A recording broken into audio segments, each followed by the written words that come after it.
Well, get ready to rock. Welcome back. Welcome back to the Stockwell Eldridge Show. I'm Jason Stockwell with RE/MAX Results. And I'm Dawn Eldridge with RE/MAX Results. And we've been talking about wine, women, and whatnot, and all kinds of other things. We actually learned some great tips that I want to just recap if you're just joining us.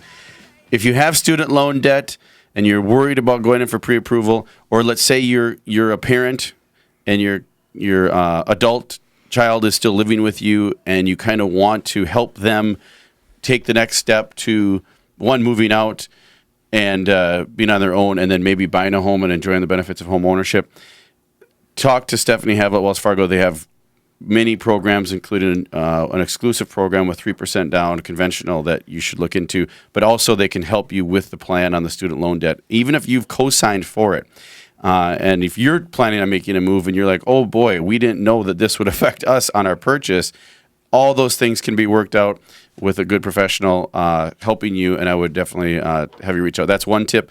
And then the second one was from Heather Thomas, who's our guest and owner of Wine, Women, and Whatnot, is as a buyer, be disciplined. Be a little disciplined when you're going and looking at, her and her husband had a great rule that they only could look at the outside of the house so that they wouldn't get enticed, or what was the word, teased, or or emotionally? Well, as you said, it's an emotional connection. The inside the house, they're so beautifully staged, and the photography is amazing, and you fall in love, and then you find out that it's not where you want to live. Yep, I think that's meaning the location. The location, or the curb appeal. Or the neighbors. The neighbors. Yeah. Yeah, that's huge too. Yeah.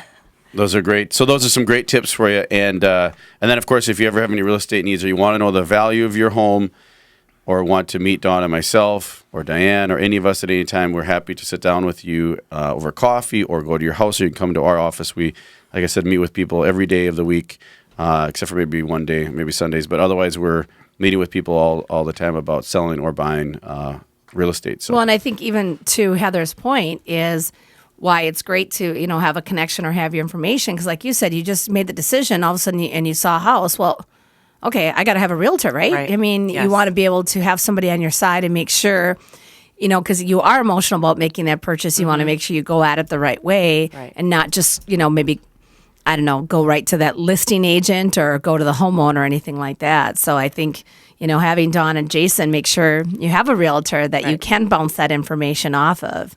Well, I also think it helps working with a group because you had Craig and then you also had me. Yes. And so we were both giving input. You got couple different opinions, which I think different is important. Perspectives. Yeah, different perspectives. And, the cool thing about Heather's transaction was when we went to write the offer, we were notified that there was an offer on the table. Nice. That which happens we a lot. did not know about. They had not come to terms. And so I said immediately, you got to write a letter. Mm-hmm. And Heather wrote one of the best letters I think I've ever seen. It was amazing. And it was a love so letter to the house and the owner. Yes. It was beautiful. And John, her husband, helped. It was, I was like, oh my gosh, I want her to buy my house. Yeah. And if and some of you out there have personalities that are more like mine, you're kind of like, whatever, a letter. You know what I mean? Like, show me the money type of deal. But were you not paying attention to the letter? But there's an article in the Star Tribune that Dawn and I both contributed to, and it is emotional when you live in a home. Even if you're not an emotional person, or if you consider yourself more rational or money-oriented person, you still want to know, and it's nice to know that your home is going to someone who wants your home, is going to care for your home as you did if you did take good care of your home. And that article, the tradition. Yeah, exactly. Yep. So that's awesome that you. Yeah, and she did. Obviously, she got the house, and the other buyers did not. So, but they did not present an offer, and to me, it is bringing a warmth to an emotional, and it can be a stressful transaction too. So adding that warmth to it. And to make it personable, like there's a human behind this. That's and advice of a good realtor. I mean, like you said, those are things like, obviously, like Jason, you said, maybe that's not your style, but Dawn's style. I mean, maybe maybe if you knew Heather in that and just offering that suggestion is what made the difference. So well, we wanted the leg up. I didn't want to lose because I had become emotionally attached. Even if it's not your style, even if you're a hard-nosed seller and you're one of those people that just says, I don't even care about that. All I care about is getting the most money, right? If you're that way, it's not going to harm you to do the letter because you're still going to read it. I mean, I have sellers that are that way, that their business, that's all they do is they remodel homes and sell them. They don't necessarily care about the letter, but they still read them. It still helps. It still puts, if you're weighing out options, and we talk about this in the art, this was in the Start Tribune article. If you have 3 offers on the table and you're a seller and I'm your agent as a listing agent, and I want to know, we want to pick the right one. Even if it's not the highest one, we want to pick the right one that's actually going to get through these hurdles of inspection, of closing, of mortgage and all this stuff, appraisal. And if there's any issues, we want to know that they're going to be the ones that are going to hold firm and still follow through on the purchase. A letter will tell us, because I'll call the agents and say, hey, we want to pick the right one. How bad do your people really want this place? Where if you have it already in the letter, we already know. You're already telling us that you want it, and why you want it. I think just a nice thing in society today, like you said, with all the negativity and this, what a sweet thing to do, and you think even as a seller, whatever, and maybe just to their testament. I mean, obviously these people, they've taken time, they're serious about home ownership, they've probably been prepared, had their money saved, or got approved through the bank. I'm guessing you're already pre-approved before you made this decision, right? And and I don't want to come across that I don't care about letters. I you letter hater. Yeah. I thought you were a matchmaker like me, Jason. I'm disappointed. I do care about them. I'm just saying there's people out there that may be listing right now. If you're listing and you're like, oh, who cares about letters? I'm more shredder. gruff, and but the thing is, it still will have a tell that will tell you more about the person other than just the simple fill in the blanks on the purchase agreement, which don't tell you anything about them other than how much they're willing to pay for it. 3 letters, I'd be like, aw. Well, we'll connect more with one than the others. We had one in Edina that was for sale, and they had 4 or 5 offers, and I think 3 letters. It was 3 or maybe even 4 of them. I don't know. There were so many. Right. They had written letters with it. Everybody was stepping it up. Yeah, and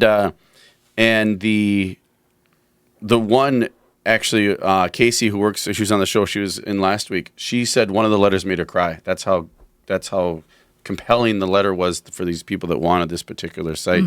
And then also, tip for you as buyers too. I was working with a seller on this one. Nice, wonderful lady. She teaches preschool to my son at Wooddale in Eden Prairie. And one of the buyers actually approached her in her driveway and was very aggressive, assertive. And she just said, hey, there's the sign, called Jason.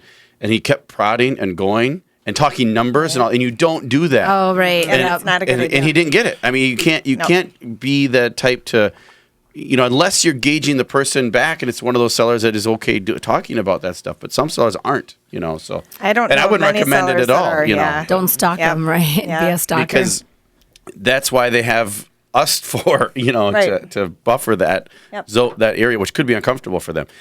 So anyway, more tips though, but that's a great idea, the letters, and I'm glad that worked for you.